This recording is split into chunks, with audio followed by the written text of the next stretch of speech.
Olá! Sabe aquela sensação de vazio? Um sentimento de que tem alguma coisa fundamentalmente errada com o nosso jeito de viver? Pois é, muita gente sente isso. Hoje a gente vai mergulhar numa análise que aponta para uma causa bem profunda e até surpreendente para esse mal-estar geral. Uma lógica que aos poucos nos adoece porque nos desconecta da própria vida. Vamos começar com essa pergunta, que vai direto na ferida. Pode até parecer meio dura, mas ela toca numa inquietação que talvez seja bem familiar. Aquela sensação de estar correndo numa esteira, vivendo no piloto automático, sem um propósito maior, sabe? Mas, afinal, de onde é que vem esse sentimento? E aqui, segundo essa análise, está a raiz do problema. Não estamos falando de uma crise econômica ou política isolada, não. É algo muito mais profundo, uma desconexão total. Uma separação entre nós, seres humanos, e a vida, com V maiúsculo. É essa fratura que acaba gerando a dor e o sofrimento que a gente vê por aí e muitas vezes sente aqui dentro. Tá, mas como é que a gente chegou nesse ponto de separação? A análise mostra um mecanismo central que foi moldando o jeito como a gente percebe o mundo. Tem tudo a ver com a maneira que aprendemos a medir e a enxergar as coisas ao nosso redor.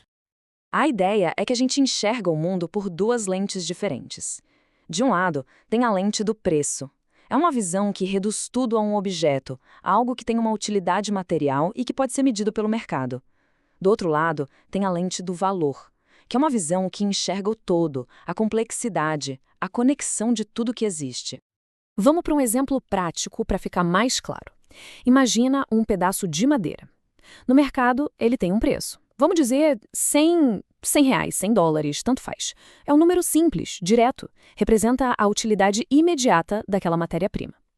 Mas o que será que esse número deixa de fora? É aqui que a perspectiva muda completamente. Aquela madeira um dia foi uma árvore. E o valor dessa árvore viva, nossa, é praticamente incalculável. Era um ecossistema inteiro, foi o lar para incontáveis espécies, produziu oxigênio, regulou ciclos de chuva, capturou e guardou carbono, forneceu remédios, alimentos, além de resfriar o planeta e ser uma fonte de beleza. Aquele preço de 100 vira uma fração minúscula, quase um insulto perto do seu valor real. E é justamente essa lógica de colocar preço na vida que está no centro da separação que a gente sente. Mas de onde veio essa forma tão reduzida de pensar? Bom, a análise nos leva para uma raiz histórica muito mais profunda do que a gente imagina, uma que continua operando até hoje. O ponto central é esse aqui, o pensamento colonial.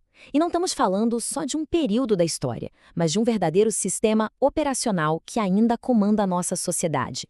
É a lógica que, para poder dominar, precisa primeiro separar, fatiar e, no fim, colocar um preço em tudo, na terra, nos recursos e até nas pessoas. E essa lógica foi evoluindo com o tempo, claro. Começou lá atrás, há mais de 500 anos, com uma visão de mundo que justificava o domínio sobre outros povos. Hoje, ela aparece de um jeito muito mais sofisticado no capitalismo globalizado.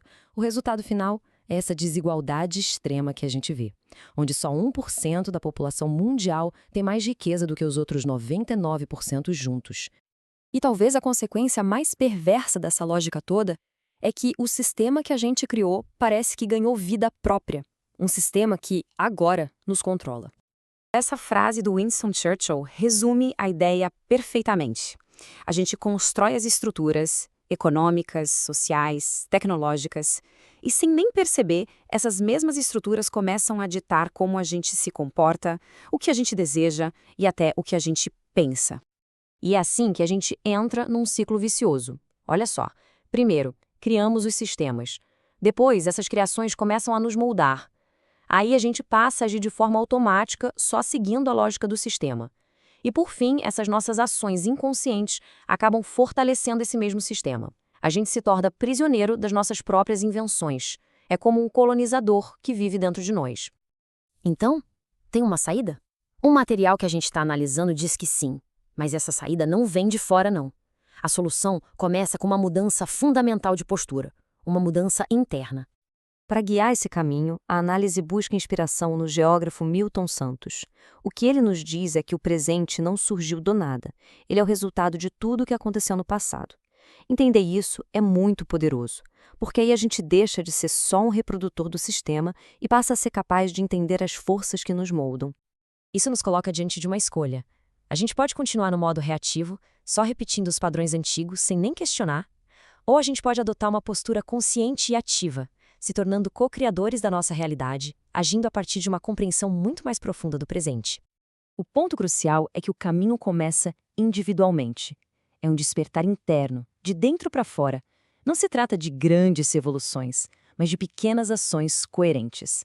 Significa, por exemplo, antes de comprar alguma coisa, parar e se perguntar: eu preciso mesmo disso?